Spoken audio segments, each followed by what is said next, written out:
Hello प्यारे बच्चों, तो कैसे हैं आप सभी लोग। मैं हूं आपका दोस्त अभिषेक और आज मैं लेके आ गया हूं अम्ल क्षारक के अम्लवण जो अध्याय हम लोग पढ़ रहे थे उसका अंतिम लेक्चर। यानी आज यह चैप्टर पूरी तरीके से खत्म हो जाएगा। क्या हो जाएगा? तो पूरे तरीके से खत्म हो जाएगा। तो स्वागत है आप सभी का इस वीडियो में, जो कि क्या होने वाला है। तो आज हम लोग पढ़ रहे थे साधारण नमक से रसायन। क्या पढ़ रहे थे?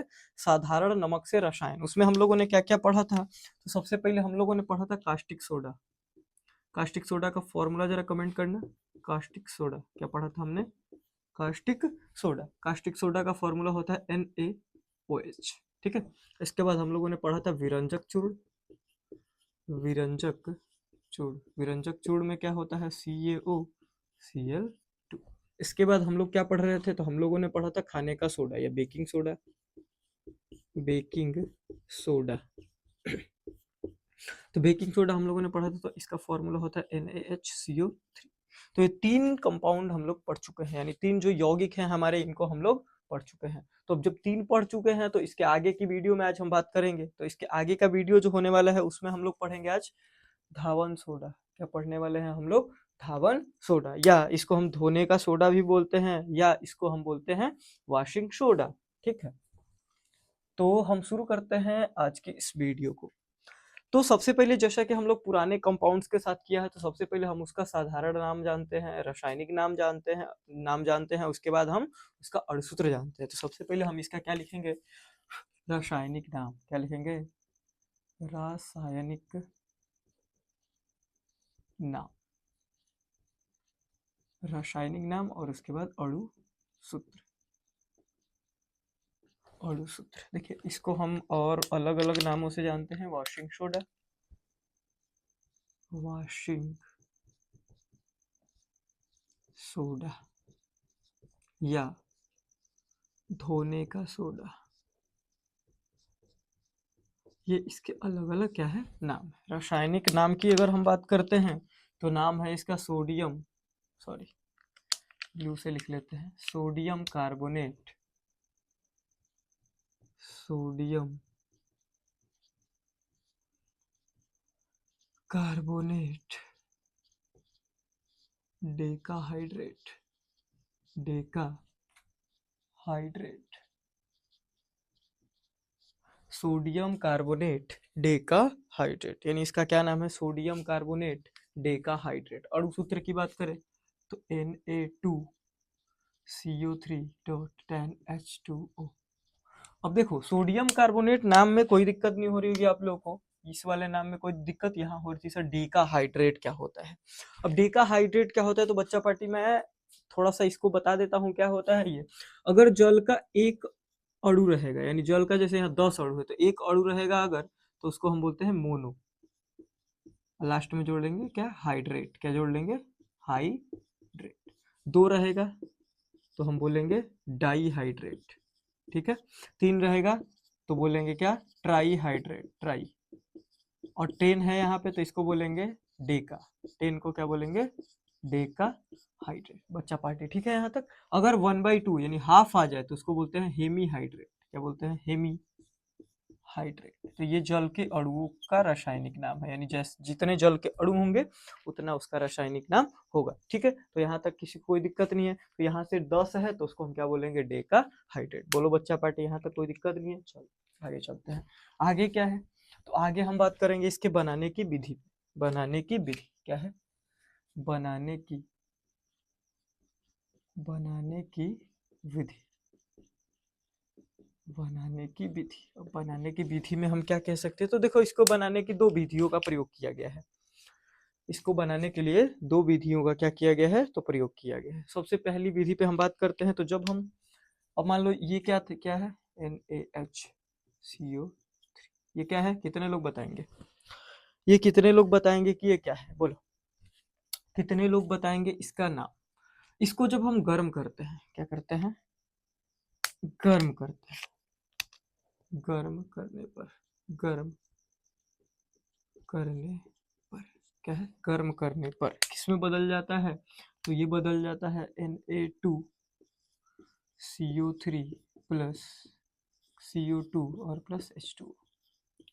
यहाँ पे बैलेंसिंग के लिए क्या लगा लेते हैं, 2 लगा लेते हैं। बोलो ये याद है क्या किसी को इक्वेशन बच्चा पार्टी?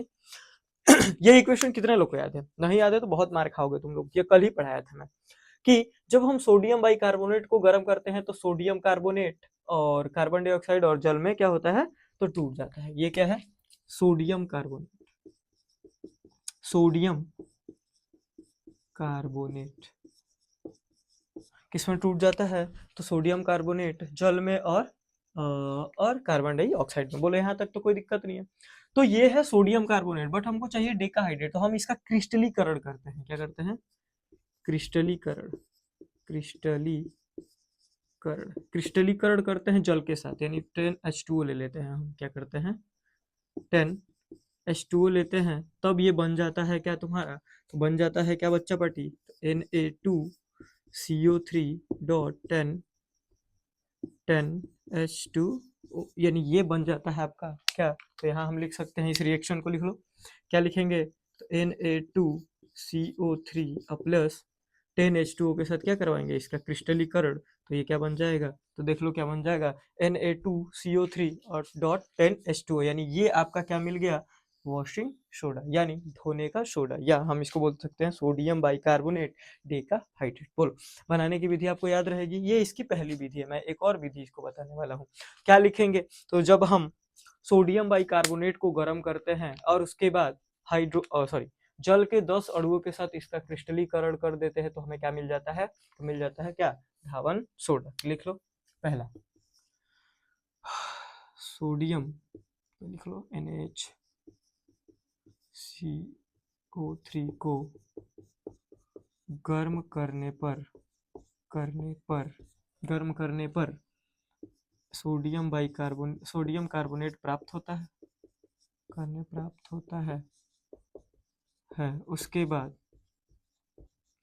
जल के 10 अणुओं के साथ इसका क्रिस्टलीकरण कर देते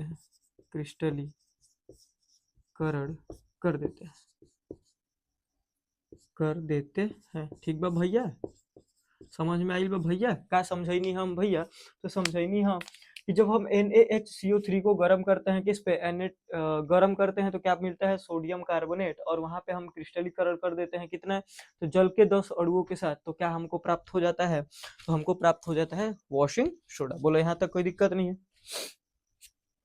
बोलो बोलो बोलो बोलो बच्चा पार्टी, बोलो बच्चा पार्टी, बोलो बच्चा पार्टी, बोलो बोलो बोलो बोलो। चलो यहाँ तक ठीक है, आगे चलो दूसरी विधि पे चलो, बनाने की दूसरी विधि। ये तो पहली विधि, इसका स्क्रीनशॉट ले लो, पहले तो इसका स्क्रीनशॉट लो।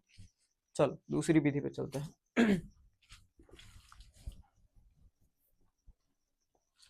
दूसरी विधि क्या है, तो दूसरी विधि क्या है, तो कास्टिक सोडा।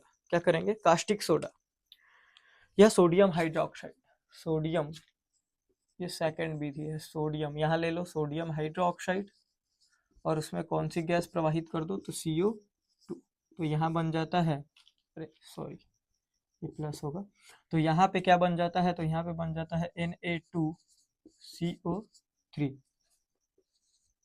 और साथ में H2O, क्या बन जाएगा, H2O, ठीक है, क्या बन जाएगा, H2O। ठीक है बच्चा पार्टी, यहाँ तक बोलो, यहाँ तक ठीक है, तो यहाँ तक ठीक है, तो यहाँ तक ठीक ही रहने दो। तो ये हम क्या लिखेंगे, तो सोडियम हाइड्रोक्साइड के सांद्र विलयन में CO2 गैस प्रवाहित करने पर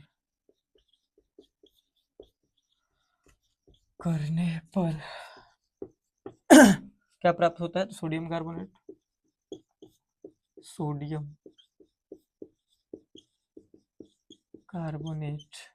प्राप्त होता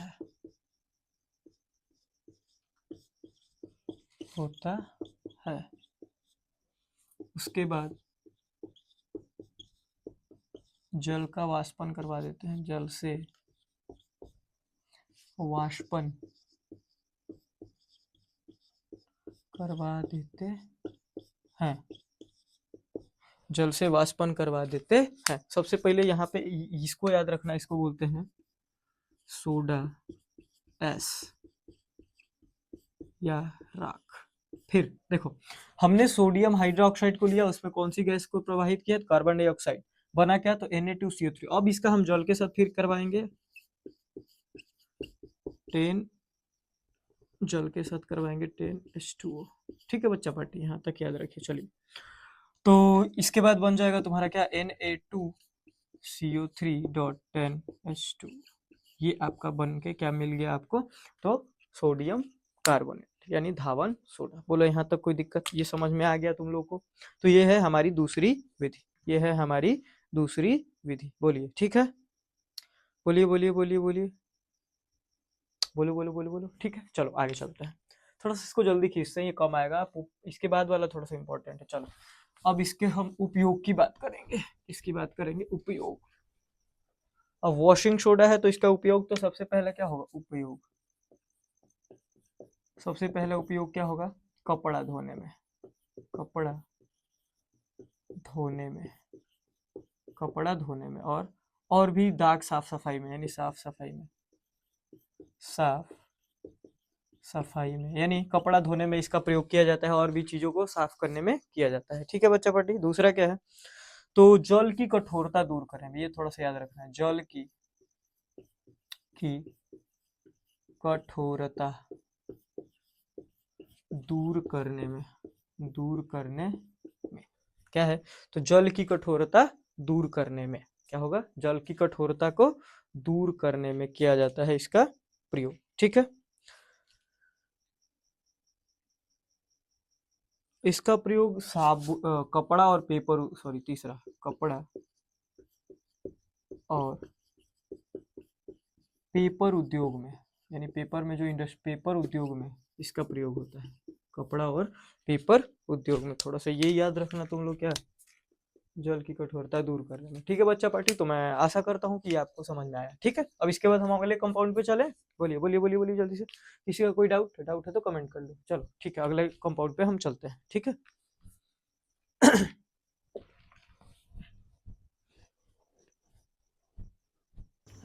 चलिए, तो अब हम बात करने वाले हैं अगले हमारे और इस चैप्टर के लास्ट कंपाउंड, यानी यौगिक, जो है प्लास्टर ऑफ पेरिस। क्या है? Plaster of Paris. अब ये है, सबसे पहले समझो कि प्लास्टर ऑफ पेरिस ही इसका नाम क्यों पड़ा। पेरिस, मैं आपको बता दूं कि ये है फ्रांस की राजधानी, फ्रांस की राजधानी। और पेरिस में कहा जाता है कि सबसे पहले प्लास्टर का काम किया गया था, या यहीं पे जो प्लास्टर है वो बहुत ज्यादा क्या होता है? तो बहुत ज्यादा मात्रा में मिलता है, इसलिए हम लोगों ने इसका नाम, जो रसायन विज्ञान के जानकार लोग थे उन लोगों ने इसका नाम क्या रख दिया? Plaster of Paris. ठीक है बच्चा पार्टी, तो इसके नाम के पीछे यही कहानी है। चलिए, अब हम बात करेंगे क्या? तो सबसे पहले इसके रासायनिक नाम की, इसके रासायनिक नाम की, रासायनिक नाम। तो रासायनिक नाम क्या है? तो रासायनिक नाम और अणुसूत्र, अणुसूत्र क्या है? रासायनिक नाम। तो calcium, calcium sulphate, sulphate hemihydrate, hydrate,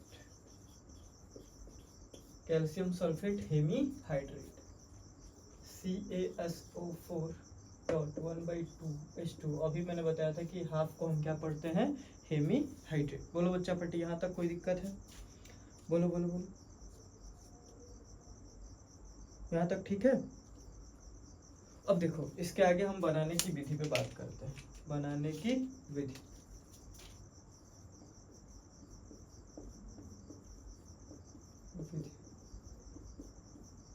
तो बनाने की विधि क्या है? तो एक कंपाउंड होता है जिसका नाम है CaSO4.2H2। इसको हम बोलते हैं जिप्सम। क्या बोलते हैं? जिप्सम। इसको बोलते हैं जिप्सम। जब हम इसको गर्म करते हैं 120 डिग्री सेल्सियस पे, 120 डिग्री सेल्सियस पे। तो यहाँ से बन जाता है हमारा CaSO4.1/2 H2 और प्लस 1/1/2 H2 क्या हो जाता है, तो यहाँ पे गर्म होके बाहर हो जाता है। देखो ये 2 है, ये आधा है और ये 1.5 है, 1.5 और आधा 2 हो जाता है, यानी कि यहाँ पे 1.5 मॉलिक्यूल क्या हो जाता है, पानी का अलग हो जाता है। किससे, तो इससे कैल्शियम सल्फेट डाइहाइड्रेट। ठीक है बच्चा पार्टी, कोई दिक्कत, बोलो बोलो बोलो। ठीक है, तो हम इस विधि को लिखते क्या है, लिखते कैसे, तो लिख लो हम कैल्शियम सल्फेट डाइहाइड्रेट को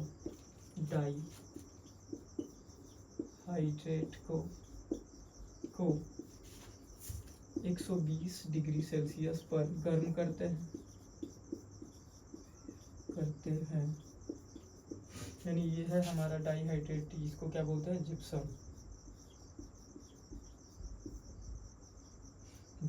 ठीक है, जिप्सम, कोई दिक्कत नहीं है। गर्म करते हैं तो निर्जलीकरण द्वारा, निर्जलीकरण का मतलब ही जल निकल रहा है, निर्जलीकरण द्वारा पीओपी का निर्माण होता है।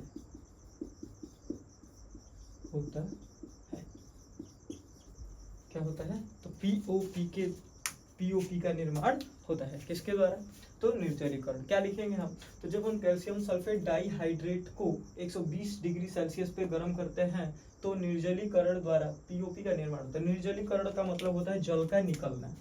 क्या होता है, जल का निकलना। ठीक है बच्चा पार्टी, कोई दिक्कत नहीं है यहाँ तक, बोलो बोलो बोलो बोलो जल्दी। ठीक है, तो ये है क्या बोलते हैं, प्लास्टर ऑफ पेरिस को बनाने की विधि। सबसे पहले इसका रासायनिक नाम क्या है, calcium sulphate heavy hydrate, heavy मतलब 1/2 CaSO4 1/2 H2। यहाँ पे हम जिप्सम को लेके 120 डिग्री सेल्सियस पे गर्म करते हैं तो क्या बन जाता है आपका कैल्शियम सल्फेट हेवी हाइड्रेट, और 1.5 या हम 1.5 कह सकते हैं H2, सॉरी यहाँ पे जल रहेगा बच्चा पार्टी, यहाँ O रहेगा।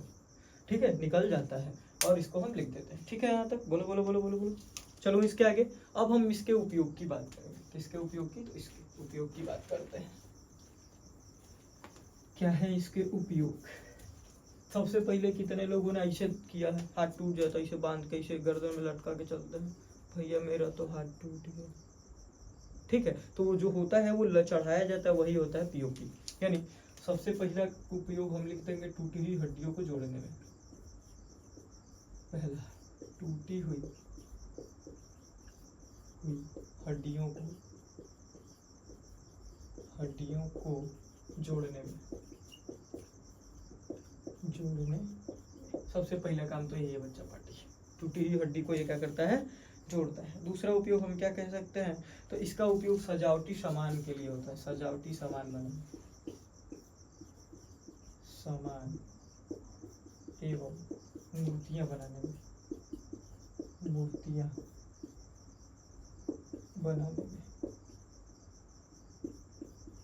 सजावटी सामान एवं मूर्तियां बनाने में। तीसरा उपयोग क्या है इसका, तीसरा उपयोग हम कह सकते हैं दीवारों को चिकना बनाने में, दीवारों को चिकना बनाने में।